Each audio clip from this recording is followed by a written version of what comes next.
প্রিয় BA fourth সেমিস্টারের ছাত্রছাত্রীরা, আজকে আমি যে বিষয় নিয়ে আলোচনা করব সেটি হচ্ছে তোমাদের যে ব্যবহারিক বাংলা সাবজেক্টটি রয়েছে। এই ব্যবহারিক বাংলা সাবজেক্ট থেকে আমি তোমাদের গুরুত্বপূর্ণ 10 এবং 5 নম্বরের প্রশ্নগুলো নিয়ে আলোচনা করব। তো তোমাদের একদম লাস্ট মিনিটের 3টে মডুল তোমাদের রয়েছে। সেই 3টে মডুল থেকে কি কি প্রশ্ন তোমরা ভালো করে করবে সেই সমস্ত প্রশ্নগুলো নিয়ে আলোচনা করব। তো প্রথম মডুল থেকে আমি তোমাদের প্রশ্নগুলো বলে দিচ্ছি, তোমরা একটু দেখে নাও। ব্যবহারিক বাংলা 2 থেকে তো আমাদের সৃজনশীল রচনা, যার মধ্যে থাকবে আমাদের গল্প রচনা।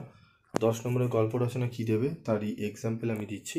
তোমাদের একের কয়ে প্রশ্নটি থাকবে, নিম্নোক্ত বিষয়টি অবলম্বনে অনধিক 500 শব্দে শিরোনাম সহ গল্প রচনা করো।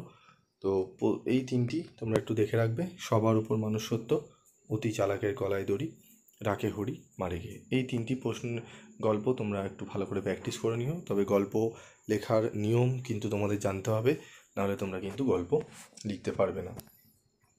তো দেখে নেব পরের প্রবন্ধ রচনা থেকে। একের ক্ষয়ে তোমরা পাবে ওইটার সঙ্গে অথবা। তো প্রবন্ধ রচনাটা তোমরা যেহেতু লিখে এসছো তোমরা জানো, তো সেক্ষেত্রে প্রবন্ধ রচনা যদি ভালো করে রাখো সেটি তোমাদের ভালো হবে, কারণ তোমরা ছোটোবেলা থেকে লিখে আসছো। তো দেখো, নিম্নোক্ত বিষয়টি অবলম্বনে অনধিক 300 শব্দে একটি প্রবন্ধ রচনা করো। 1 নম্বর হচ্ছে বিশ্ব উষ্ণায়ন, অনলাইন শিক্ষা, বাংলার শিশু সাহিত্য, স্বচ্ছ ভারত অভিযান, সাবধানে পথ চলো, জীবন বাঁচাও। এইগুলো তোমাদের কিন্তু একটু ভালো করে করতে হবে। তোমরা যদি চাও স্টাডি মেটেরিয়াল সংগ্রহ করতে পারো, অত্যন্ত কম রেমুনারেশনে তোমরা স্টাডি মেটেরিয়াল সংগ্রহ করতে পারবে। প্রত্যেকটি ইয়ার ভিত্তিক প্রশ্ন তোমরা এখানে কভার পাবে, এবং তার সাথে যেগুলো ইম্পর্টেন্ট কোশ্চেন রয়েছে তারও কোশ্চেন অ্যান্সার তোমরা কিন্তু পেয়ে যাবে, এবং ছোট প্রশ্নের উত্তরও তোমরা একদম পাবে। এবং 5 নম্বরের 2D পয়েন্ট অ্যান্সার তোমরা কিন্তু পেয়ে যাবে। কোনো বইতে তোমরা যদি চটি বই, যে পাতলা বইগুলো, সাজেশান বইগুলো হয় তোমরা যেগুলো কেনো, সেখানেও তোমরা কিন্তু প্রপার কোনো বইতে সমস্ত প্রশ্নের উত্তর পাবে না। তোমরা চাইলে দেখে নিতে পারো এবং তোমরা মিলিয়েও নিতে পারো। তো চলো গুরুত্বপূর্ণ 5 নম্বরের প্রশ্নগুলো দেখে নেব।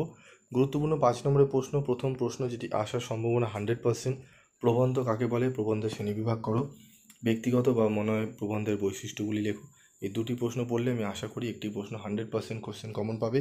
তার সাথে তোমরা পড়ে নেবে 3 এবং 4-এর বস্তুনিষ্ঠ প্রবন্ধের বৈশিষ্ট্যগুলি আলোচনা করো, প্রবন্ধ লিখনের জন্য কী কী নির্দেশ পালন করা হয়ে থাকে সেগুলি উল্লেখ করো, ঠিক আছে, এবং প্রবন্ধ রচনার প্রয়োজনীয়তা কী এটি আলোচনা করো। তো এই কটি প্রশ্ন তোমাদের মডুল 1 থেকে পড়তে হবে। আমি মডুল 1 থেকে তোমাদের যে প্রশ্নগুলো বললাম এগুলো একটু ভালো করে নিও। প্রিভিয়াস ভিডিওতে আমি তোমাদের ছোট প্রশ্নগুলো নিয়ে আলোচনা করে দিলাম, আমি আবারও দেবো তোমাদের কিছু এক্সট্রা কোশ্চেন। তো পরবর্তী ভিডিওতে আমি তোমাদের মডুল 2 এবং মডুল 3 একসাথে দিয়ে দেবো, সেগুলো তোমরা দেখে নেবে, সেটি আগামীকাল পাবে। তো আজকের জন্য এই প্রশ্নগুলো তোমরা উত্তরগুলো পড়তে থাকো, তোমাদের পরবর্তী ভিডিওতেই আমি দেবো।